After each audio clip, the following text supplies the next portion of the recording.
नमस्कार। रेडियो रिमझिम से प्रस्तुत है स्थानीय हालचाल। पहले मुख्य हालचाल।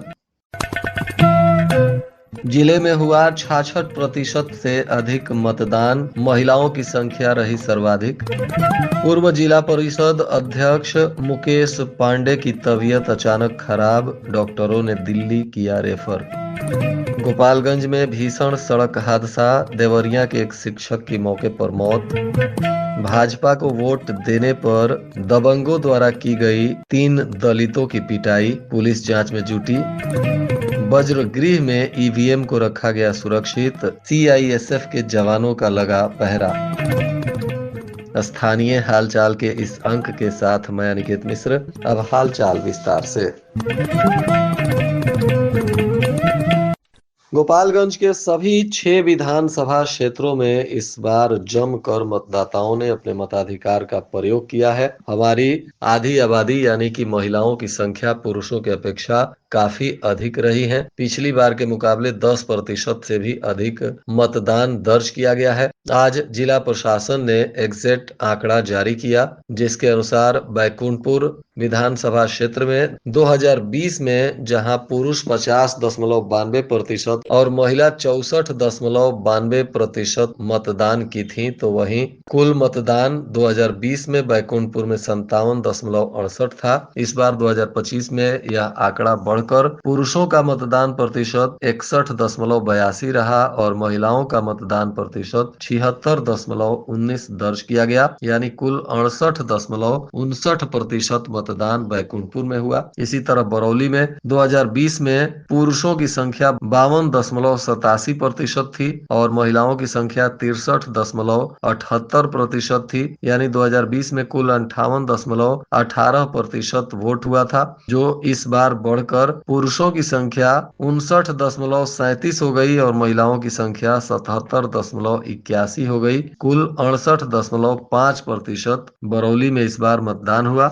इसी तरह गोपालगंज 101 में 2020 में 54.76% मतदान हुआ था और इस बार 66.65% मतदान हुआ। 2020 में यहाँ पुरुषों ने 52.1%, महिलाओं ने 57.38% मतदान किया था। इस बार यह आंकड़ा बढ़कर पुरुषों ने 58.51% वोट दिया, तो वहीं महिलाओं ने 75.86% मतदान किया। कुचायकोट में 2020 में 51.11% पुरुषों ने वोट दिया था और महिलाओं ने 61.17% मतदान किया था। कुल 55.95% था। इस बार कुचायकोट में 58.20% पुरुषों ने मतदान किया और 77.36% महिलाओं ने मतदान किया, यानी कुल 67.6% मतदान दर्ज किया गया। इसी तरह भोरे विधानसभा क्षेत्र में 2020 में 48.17% पुरुषों ने वोट दिया था और 58.70% महिलाओं ने वोट दिया था। कुल 53.54%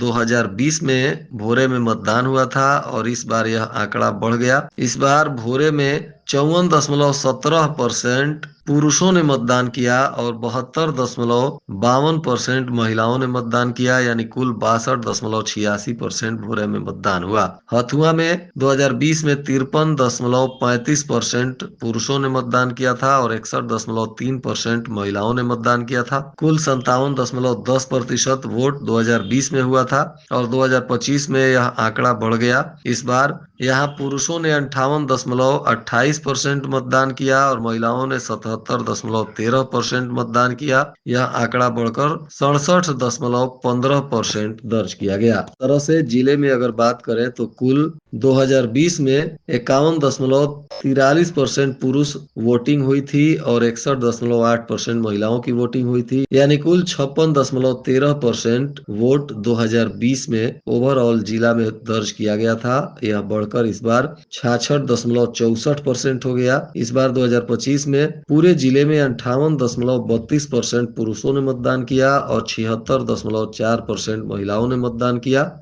जो कुल मिलाकर 66.64% मतदान दर्ज किया गया।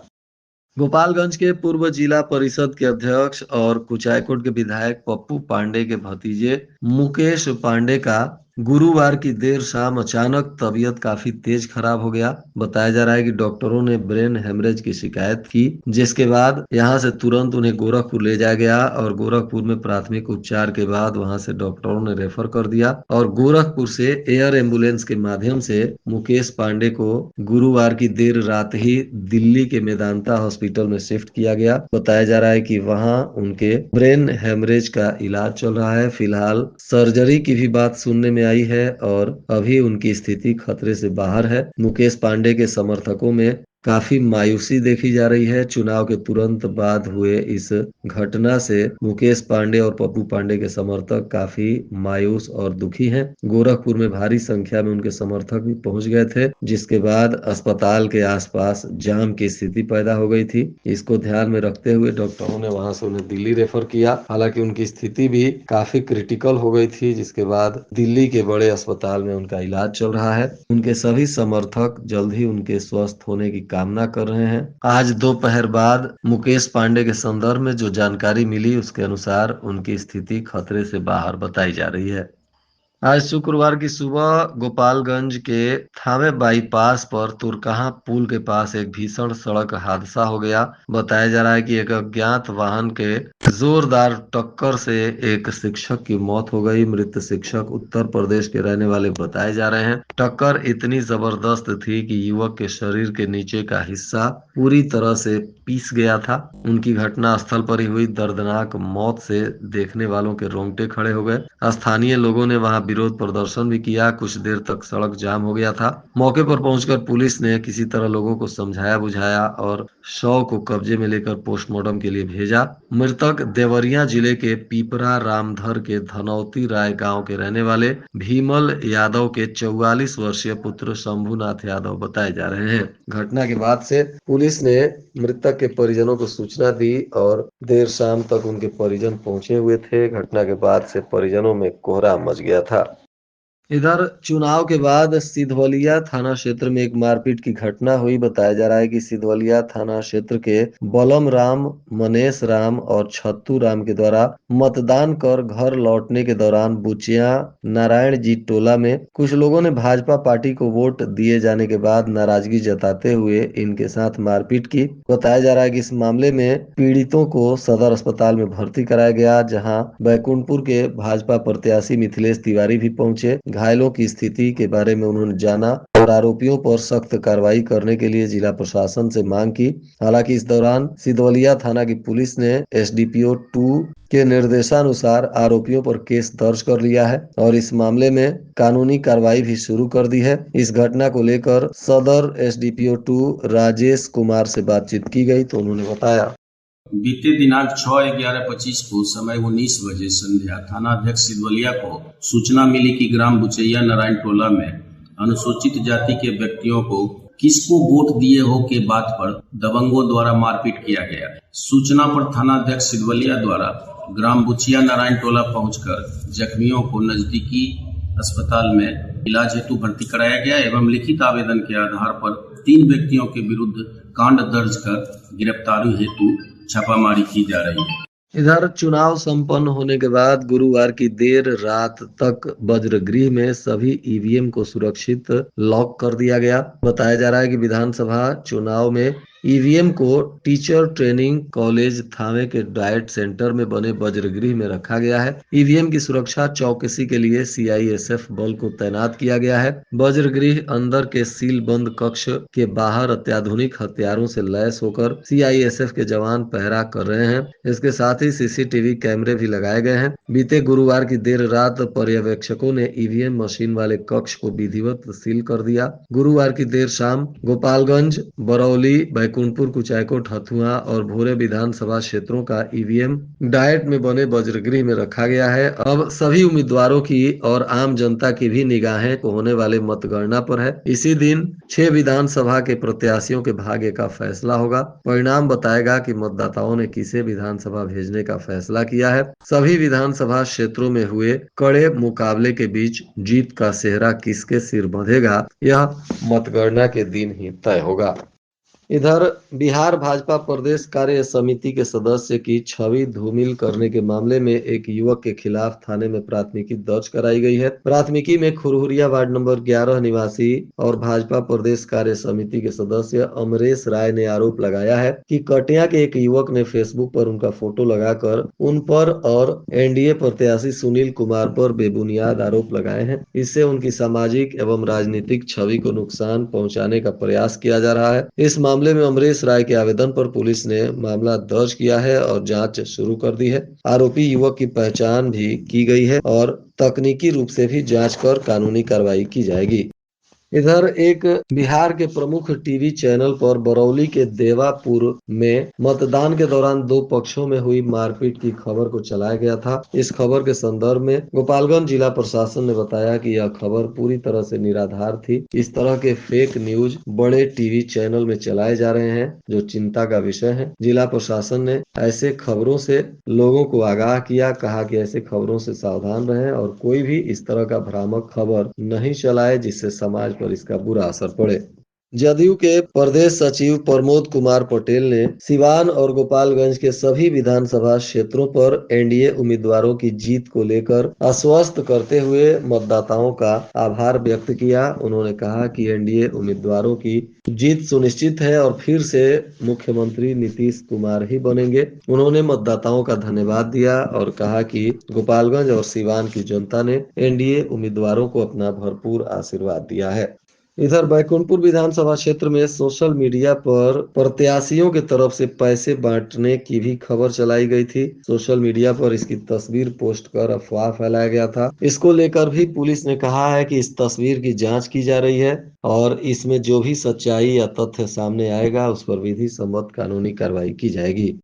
गोपालगंज में क्रिकेट की दुनिया में वैसे तो मुकेश कुमार ने अपना काफी मजबूत उपस्थिति दर्ज किया है। अंतर्राष्ट्रीय स्तर पर मुकेश कुमार को आज हर कोई जानता है, तो वहीं दूसरी तरफ जिले के साकिब हुसैन भी क्रिकेट की दुनिया में अपनी बेहतर पकड़ बना रहे हैं। अब इसके बाद तीसरा नंबर थावे प्रखंड के चीतू टोला गांव के अमित कुमार उपाध्याय के पुत्र अंकुश कुमार का भी सामने आया है। अंकुश कुमार भी इन दो खिलाड़ियों के मार्ग पर चलते हुए क्रिकेट की दुनिया में अपना स्थान बनाते हुए एक मजबूत पड़ाव को पार किए हैं। बताया जा रहा है कि हाल ही में राष्ट्रीय स्तर पर होने वाले क्रिकेट टूर्नामेंट ASCL के लिए अंकुश कुमार का चयन हुआ है। अंडर 14 वर्ग में अंकुश बिहार की टीम के खिलाड़ी होंगे। अंकुश का क्रिकेट के क्षेत्र में प्रशिक्षण गोपालगंज के ही टून्नागिरी क्रिकेट एकेडमी से हुआ है। अंकुश का चयन होने से क्रिकेट प्रेमियों में उत्साह का माहौल देखा जा रहा है और सभी क्रिकेट प्रेमियों ने अंकुश कुमार को बधाई और शुभकामनाएं दी। साथ ही उनके उज्जवल भविष्य की कामना भी लोग कर रहे हैं। आने वाले वक्त में गोपालगंज से एक और क्रिकेट का खिलाड़ी जो काफी कम उम्र से ही अपनी छाप क्रिकेट की दुनिया में छोड़ने को लेकर मजबूती के साथ आगे बढ़ रहा है। यह जिले के खिलाड़ियों और खेल के लिए, साथ ही खेल के क्षेत्र में युवाओं के भविष्य को लेकर भी एक अच्छा संकेत है। और आज के मौसम का तापमान गोपालगंज में न्यूनतम 23 डिग्री सेल्सियस और अधिकतम 27 डिग्री सेल्सियस रहने की संभावना है। अंत में मुख्य हालचाल एक बार फिर।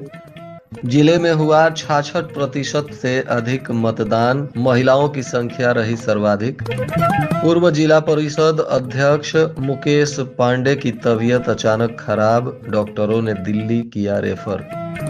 गोपालगंज में भीषण सड़क हादसा, देवरिया के एक शिक्षक की मौके पर मौत।